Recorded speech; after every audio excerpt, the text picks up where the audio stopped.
Stau la birou până noaptea târziu, drumul spre casă parcă nici nu-l mai știu. Am prieteni puțini, dar și ei m-au uitat, fiindcă șeful mă ține mereu ocupat. Uite de pildă, mâine am un raport și din cauza asta nu pot, nu am timp să mă uit la femeia frumoasă care trece plutind într-o rochie albastră.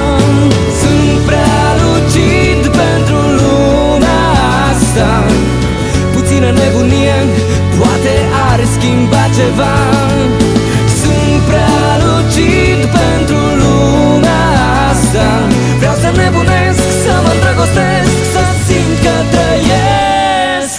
Sunt prea lucid pentru lumea asta, soră mi-e drama și mamă năpasta. Mă trezesc dimineața să mă duc chiar la muncă și parcă viața îmi trece pe lângă.